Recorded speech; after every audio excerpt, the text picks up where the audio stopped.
engagement by the Harper conservatives with Pakistan and with Pakistani Canadians. Now, some of the best ways to make a difference and to change frustrations and irritants in the community, as I said, is to, first of all, listen to the community, engage with them. And we have done that. Us sitting at this table and members of our team who are outside of this room, they have taken the time and the humility to listen to this community. And so whether it is from Newfoundland all the way to British Columbia, I have made it a point, as much as is feasible, any place that I go to, I try to also meet with members of the Pakistani community and to hear these stories. And it is as a result of engaging with you that we were able to find out some of these really acute problems. And it is as a result of that that we were able to formulate policies and solutions and benchmarks to try to overcome these issues, not just within immigration, but even outside. You know, I was able to listen to the community in terms of other issues like trade, and we brought, at that time, the Minister of International Trade to come and speak to the community, and I'll tell you what the result of that engagement was. But coming back to immigration, the visa issue, we put together in Immigration, Refugees and Citizenship Canada a Pakistan action plan to see how we can facilitate more travel, more tourism, more business travelers and more students to Canada, because we need that. Our economy needs that. And it's also a really good way to strengthen people-to-people ties. So the Pakistan action plan means better client service, more staff, more resources, and better decision making. More consistency in the decision making. And one of the first things that I did as minister is travel to Abu Dhabi twice and London twice, because that's where the Pakistani files are processed. For Abu Dhabi is the temporary resident visas for Pakistani nationals, both in Pakistan and abroad. And in London is the spousal sponsorship. Now we were able, because of the Pakistan Action Plan and because of the feedback that I got from the community, especially for Pakistani spousal sponsorships, we were able to reduce the processing time for Pakistani nationals who are spouses who are being sponsored to come to Canada from 3 to 4 years to under 12 months. That's huge. So many families were able to be reunited, and many of them will also be able to be removed from the backlog. In terms of the visa process, we're not completely there yet, but a lot of progress has been made. We've seen an 11% increase in the approval of Pakistani visas.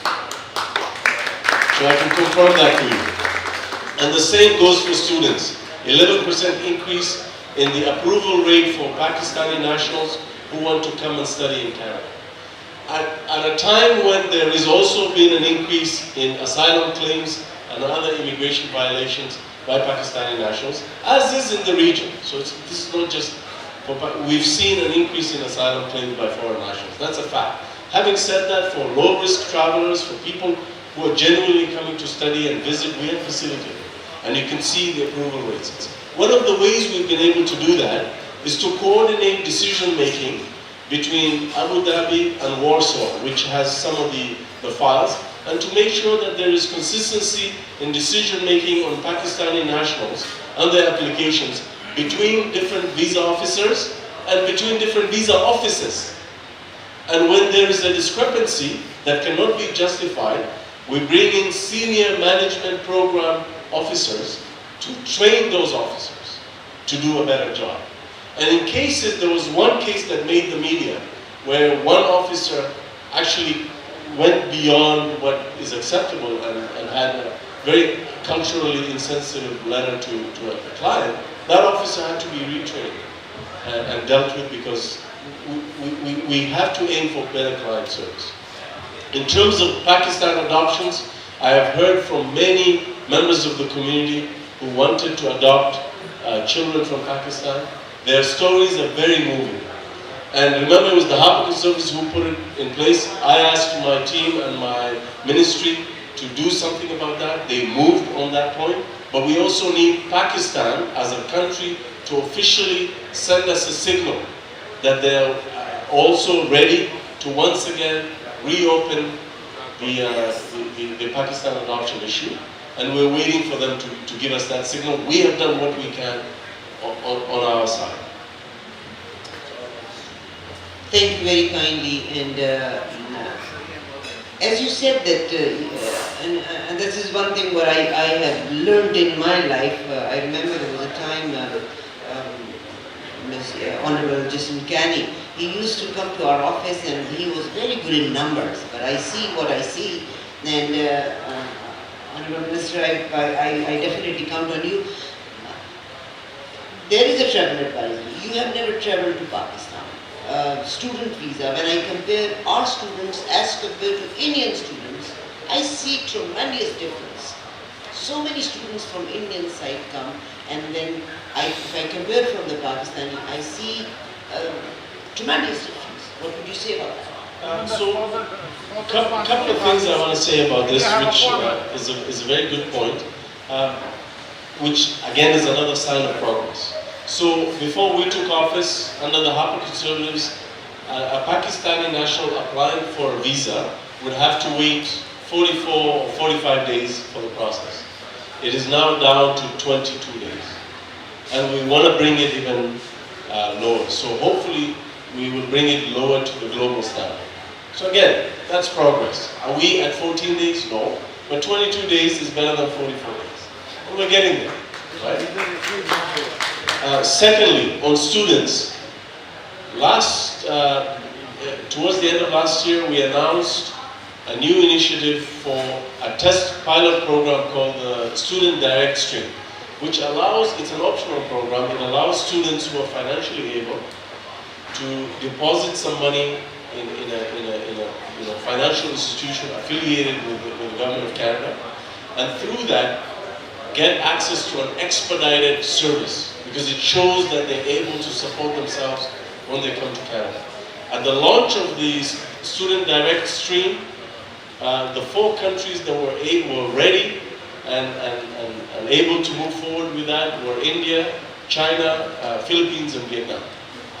I'm very happy and pleased to share with you today, as a result of the work of my colleagues and my team, that I can confirm for you today on the record that Pakistan will also now have access to the Student Direct Stream. So, in a short period of time, Pakistani students will have access to that expedited service. So hopefully that will also increase further the approval rates, which have already gone up by 11%. We'll give chance to ask a question. Everybody will have you can write down your thoughts and you can ask these questions, but let us go through the things, and then later on you can put those questions, and Honorable Minister will be more than happy to answer those questions. I'm stuck at the student and the most talented people coming to Canada. I understand there are many doctors who come here. They are doing odd jobs. What do you say about them? And there was a time that there was a program introduced by that they can work with the doctors here. Do you have something to say about them? Many doctors and engineers, once they come here with the children. They don't have time and they cannot go through the process. Do you have anything for that? And they are very specialists. So I will definitely talk about the talented individuals and the skilled immigrants, because as you said, as we have been increasing immigration as a government, the biggest increase in our immigration levels every year is on the economic side. These are people who are coming to fill jobs that are unfilled, but also coming to create jobs. They're bringing highly much needed skills to Canada. And that's actually a really good question, because a lot of times we focus on the visa, but we forget there's many different streams of immigration. And but even coming back to the I move to the talented folks. One of the biggest issues around students is promotion. You know, if in many of these countries, if your parents went to study in the UK and your grandparents went to study in the UK, it's very likely that the young generation will also go to the UK. It becomes a family tradition. I remember talking to one of the Minister of Higher Education in one of the countries that I visited. And I said, where did you go to university? He said, Australia. And guess what? A lot of these scholarship programs that were controlled by their government, and a lot of the promotion that he was pushing was towards the Australian university, because he went to Australia. So we have to do a better job as the Canadian government, but also in the private sector, in the community, to promote Canada as a destination for Pakistani young people to come and study. And we're doing, I'm not just saying this as a theory, we're walking the talk.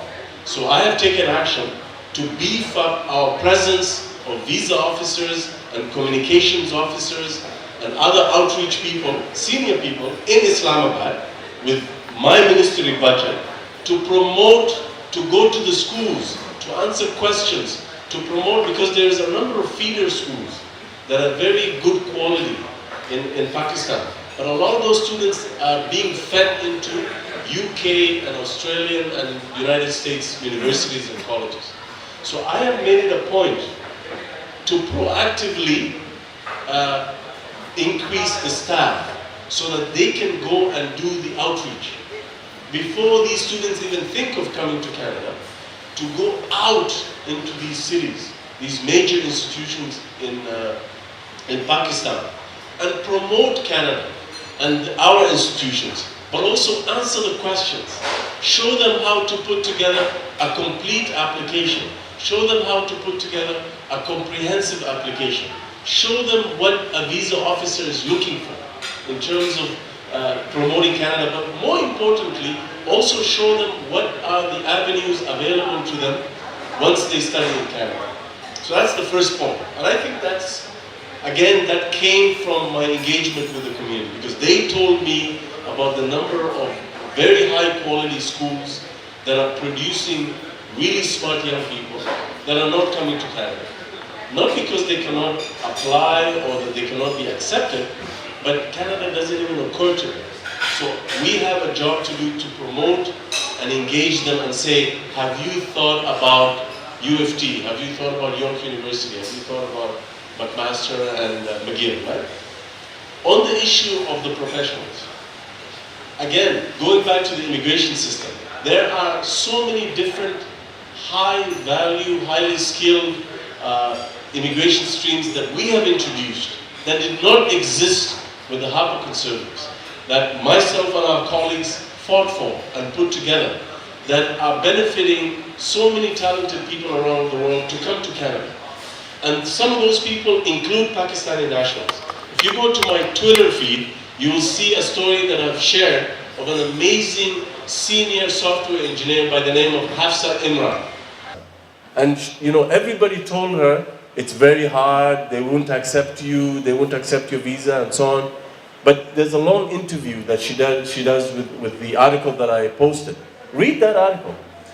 Promote the global skills strategy. You have networks, you have professional networks, you have business networks in Pakistan. Promote the global talent stream, which is what we use to attract Hafsa Imran and many others. Pakistan has a very thriving high-tech ecosystem, a very thriving robotics, AI, and machine learning system. We need those people. And the global skills strategy, the global talent stream, express entry, the provincial nominee program, all those programs are there to be used. But we need you to promote them in addition to the government of Canada promoting them. Finally, on the doctors coming to Canada and not practicing and so on. First of all, the regulatory bodies that regulate lawyers, that regulate teachers and engineers and doctors, they're run by the provinces. So there's a constitutional jurisdiction issue here. The government of Canada does not supervise or have jurisdiction over the regulatory bodies of the professions.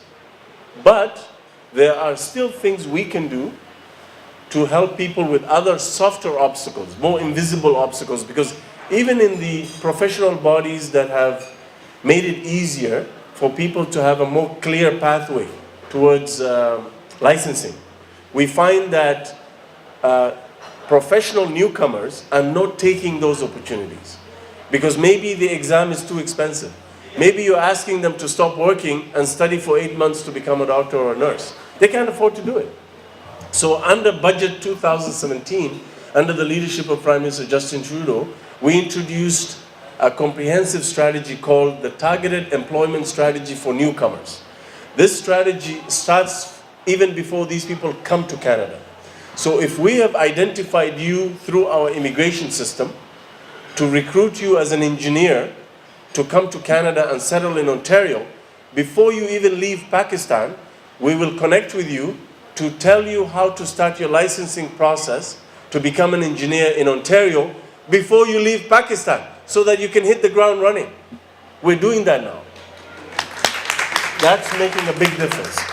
What about the ones who are already here? We're giving them loans. We're actually giving them soft loans to give them income support, to pay for the exams, to pay for the books, and to pay for the application fees. Now, let's say they became an engineer. What's the other obstacle? People say, well, you don't have Canadian work experience. We are actually now paying them a paid internship placement in their profession so that they can get that Canadian work experience, so that they can become that Canadian engineer and nurse that we want them to be. And I've seen many professionals from all around the world who have benefited from this program. But the program flows through the community organizations. So if you have community organizations in the Pakistani Canadian community that are skilled in retraining and licensing and connecting people to these bodies, please refer them to IRCC and we will see what we can do. And ESDC also has a role in this program. So that's what I will say, and it's also being just more open and having more room in our program. The Atlantic Immigration Program is another one. I just announced the Rural Immigration Program in January. So all these programs are increasing more opportunities for professionals, for young people and others to consider moving to Canada and becoming permanent residents while they contribute to our economy and to our society. Thank you very much, Honorable Minister. Again, going to the square one is, yes, immigration department people, not immigration, like all those business people, they go to Pakistan and convince students to come to Canada. It is happening, but the main concern is there is some problem. Yeah, just move up a little in front, yeah. I thought if I go back, it will be okay, but I must lean forward. Now, again, it's going back to the square one that Yes. people are convincing them. The main thing is the processing time is taking too long. Right. That's where the problem comes. I definitely... now, my next question is, as being Pakistani, again, it is linked to my question number one, that there is a travel advisory. Government department people, they could never travel to Pakistan. The trade between Pakistan and Canada. And I think we suffer. You must be doing something for that as well. Look, I'm not the transport minister. Look, I think all of us are sitting here taking notes. Our teams are here. On the issues that haven't been solved yet, we will certainly raise them with the relevant ministers. Yes, actually, Rob wants to say something about this. On the travel advisory. First of all, on the travel advisory, then secondly on trade. On the travel advisory, I have the advantage of having been an MP in opposition when the Conservatives were in power. And it's an advantage and a disadvantage. Let me tell you, that government was never a friend to Pakistan. It constantly and consistently had an emotional response which was negative towards Pakistan and tried to strangle that relationship, which our government has been opening up consistently. This was an emotional response that the Conservatives had against Pakistan, and we have an evidence-based, consistent approach to build a bilateral relationship with Pakistan, which is people to people, immigration, trade, business, and economics, as well as helping them in the geopolitical system that they're facing as a country right now. We appointed, and I'm not sure it's the first ever, but it's the first in a long time, a full-time trade commissioner to Pakistan, in Pakistan. In the High Commission in Islamabad, we now have a full-time trade commissioner. It used to be done off the side of the desk of the High Commissioner, who was engaged in everything else. We have recognized the tremendous opportunity for Canada, as well as for Pakistan, to strengthen bilateral trade. So we're doing that consistently and with an evidence-based approach. We've also had a number of trade delegations from Pakistan to Canada, as well as from Canada to Pakistan. It was tough for those early trade delegations to get visas to come into Canada. Thanks to people like Salma Zahid, who worked with those delegations, helped them get their paperwork in on time and appropriately filled out. We've had successful trade delegations consistently coming from Pakistan.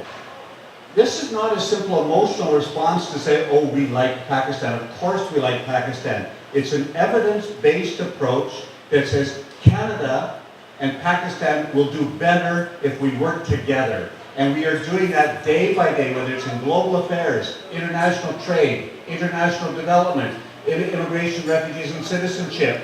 In every partnership we have, we're doing it. Is it fast enough? No. Is it steady and consistent and sustainable? Yes, and that's thanks, especially to our Minister of Immigration, who has kept that on the agenda. I get a little emotional about this because we're doing every day the kind of work I think everyone in this room wants us to do. There are so many issues that need attention, and I'm very, very fortunate to be in front of you, and thank you very much for the attention today. These issues are ones that I hear about every day at the door. I'm sorry that I was late. I was in the rain knocking on doors all afternoon, and education and the provincial cuts are the number one things that come up to the at the door, and it's what people want to talk about. So thank you very much for everybody coming today to talk about it. Thank you. We went into provincial conversation and everybody paid attention on beer and wine. But I think the amount of effort your government had put into legalizing marijuana, people haven't forgotten about it. Now, the question I have, the other comment I have is, I was hoping that 5 months left in your government, you would have come with some data to back your glossy announcements on the visa, on the student, on business, because there's no data that we have seen. 5 months left, and if you come in second term, we hope so, then you would be able to share some data. The question I have is, on the Public Safety Report 2018, although this is not your ministry, but it does affect the immigrants, where you mentioned Shia and Sunni extremism is threat to Canada. And recently, as we learned that Sikh community has been removed from that report. So what would you have to say, and how this Pakistani community should read this report? Thank you. Sometimes Canadian embassy refuses to grant visa to businessmen. Were there any special instruction to the embassy?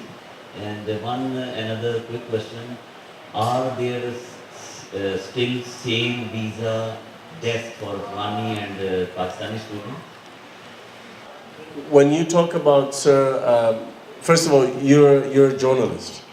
And so there's a difference between being a journalist and being an editor or editorializing, right? So when you say that what I've done here is glossy announcement with no data, it's unfair for you to say that. We have a senior trade commissioner in Islamabad. You can go check. I'm going to bring the trade commissioner to you and say, here's the proof. You can go call the Canadian embassy tomorrow. You're a media person. I'm not going to do your job for you. Call them and say, do you have a senior trade commissioner? And if they say no, then come and tell me. But please don't say that I'm coming here and making an announcement without data. Let me finish. I heard you. No, sir, I heard you. Let me finish. So secondly, in terms of the extremism report, it's a very important point. As soon as that came out, the community and the members of parliament engaged the Minister of Public Safety, and within a very short period of time, those references were removed from the report. So the security agencies which come under civilian oversight, the system worked. It was unfortunate that those terminology were used, but unlike the Harper Conservatives, we listened, we went back to the Minister of Public Safety, and the Minister took action, and those terminologies are no longer in the terrorism report. So I can tell you that, and my colleagues can confirm that as well. For business travelers, this is a really good question. If you know of, and I've said this many, many times, if you know of a business delegation coming, or an academic delegation, and we did this with the artists as well. You remember the Hum TV Awards? I think we were able to facilitate over 90% of those folks. If you know that things are going to happen, please let your members of parliament know before the event, so we can work with you to facilitate and make sure that we get that event, because we want the community to be able, not just the Pakistani Canadian community, but the business community here, or the research and development community, or the cultural community here, to have access to those artists or scientists or business travelers. And if there's a way to do that, please let us know ahead of time. It's very difficult to complain after the event has happened. So we have a unit in Immigration, Refugees and Citizenship Canada, which is called the Special Events Unit. If you let us know ahead of time and you give us details about the event, we will make sure that we can be as facilitative as possible, and that the most minimum amount of people are denied who are legitimately coming, so that we can facilitate, because we want those conferences to succeed. In terms of the adoptions, I didn't quite understand your point, sir, but the thing is, when it comes to adoptions, when you're talking about moving children between countries, you have the laws of the country of the birth of the child, and then you also have the laws of the receiving country, and then you also have international law. Because moving children between countries is very sensitive because of concerns around child trafficking and so on. So we have to do our due diligence. So here's what we've done. Adoptions come under provincial jurisdiction. I have engaged the provinces to make sure that they are once again able to have a system in place that has confidence in the adoption process in Pakistan. We've done our due diligence, we've consulted the provinces and territories, we've done our own internal review, so we finished that. But the remaining piece is Pakistan. Pakistan also has to allow those adoptions to resume. We cannot do it by ourselves. It's a bilateral issue. So what I'm saying to you is, we have done our part. Now it's up to the Pakistani government to send a signal to us that officially they are willing to resume adoptions from Pakistan. That's a fair point to do, and to say, I can't make the government of Pakistan do something. I'm sure you appreciate that. I can do a lot of things, but I can't make the government of Pakistan do something. So we've done our part. Now it's their turn to meet us halfway, and then we can start to reunite families. There's a lot of people who are waiting for their adopted children to join them in Canada. On the issue of Afghanistan, yes, the visa office, we do process Afghani cases.